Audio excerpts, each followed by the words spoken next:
Welcome to the channel. Today, we will discuss a topic that is essential to Buddhist practice: how to cultivate the practice of releasing life, giving alms, and chanting mantras. These three practices are deeply rooted in Buddhist teachings and are known for their ability to purify negative karma and bring about spiritual growth. However, many practitioners often wonder which of these practices is the easiest and most effective in eliminating karmic obstacles. In this video, we will explore each of these practices: releasing life, giving alms, and chanting mantras, and discuss how they can help us overcome karmic obstacles and cultivate good karma. We will also look at the deeper spiritual meanings behind these practices and how we can integrate them into our daily lives to achieve greater peace, clarity, and spiritual progress. By the end of this video, you will have a deeper understanding of how these practices can help you transform your life and bring you closer to the path of enlightenment.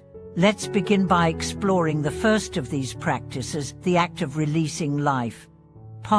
Releasing life, a compassionate practice.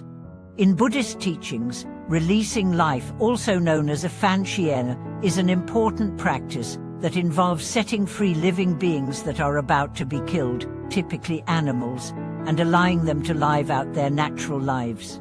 This act is often seen as a way of cultivating compassion, accumulating merit, and eliminating karmic obstacles. But what is the deeper significance of this practice? The core of releasing life is rooted in the understanding that all sentient beings have the desire to live and experience happiness. By setting these beings free, we are not only saving their lives, but also practicing compassion and generosity. According to Buddhist teachings, all beings are interconnected, and the act of saving one life creates positive energy that can benefit not only the individual animal, but also the practitioner. In terms of karma, releasing life is seen as a powerful way to accumulate merit. By freeing living beings from suffering, we create positive karma that can help us overcome obstacles in our own lives. This practice also purifies negative karma, particularly the karma created through past actions that involved harming or killing other beings. Releasing life is not just a physical act, but also a spiritual purification, as it transforms our hearts and minds, making us more compassionate and aware of the sanctity of all life. However, it is important to approach the practice of releasing life with the right intention. Simply performing the act without true understanding of its significance may not yield the same benefits. To truly purify karma, the practitioner must perform this act with a genuine desire to help, cultivating compassion and selflessness in the process.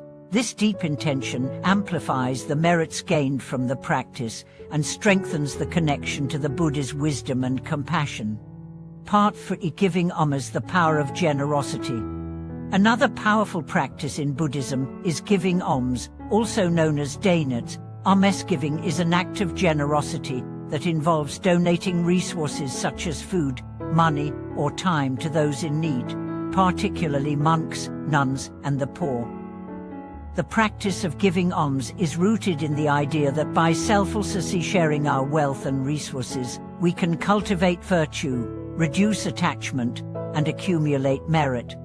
In Buddhism, generosity is considered one of the paramitas perfectioners that helps lead to enlightenment. By practicing generosity, we not only improve the lives of others but also transform our own hearts and minds. Giving without attachment, without expecting anything in return, helps break the grip of greed and self-centeredness, allowing us to develop a sense of interconnectedness with all beings.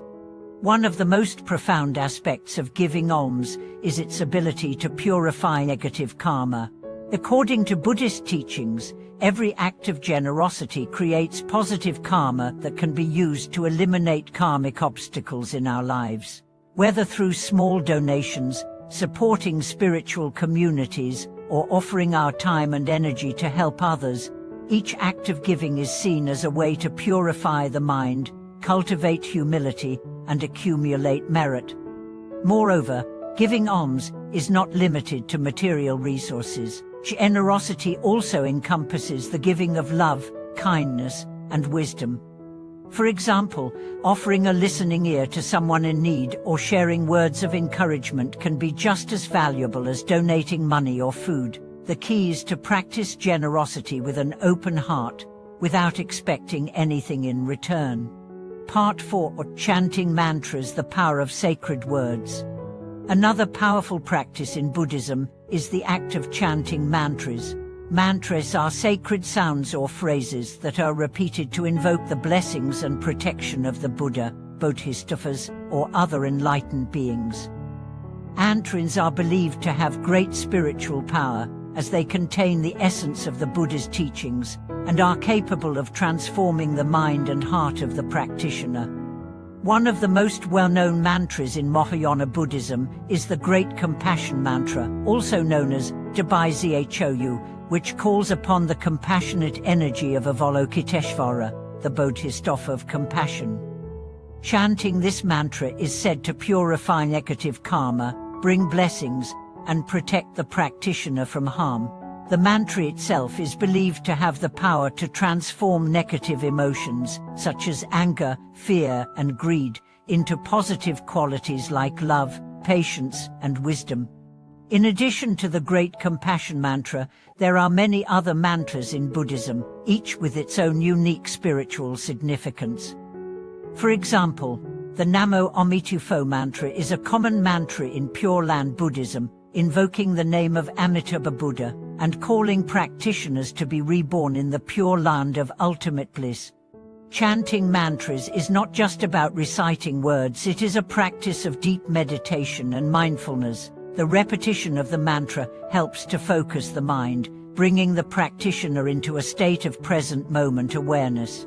As the mantra is repeated, the practitioner's mind gradually becomes purified, creating a sense of peace and clarity. This practice is also said to create positive energy and generate merit, helping to eliminate karmic obstacles and accumulate spiritual blessings. Part 5. Which practice is the most effective in eliminating karmic obstacles?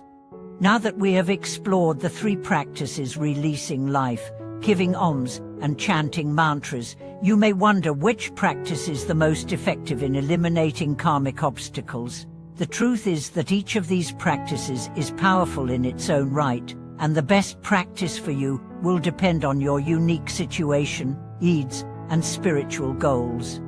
In general, releasing life is a powerful way to eliminate karmic obstacles that arise from harming or causing suffering to other beings. This practice is especially beneficial for purifying past karma related to violence, cruelty, or neglect.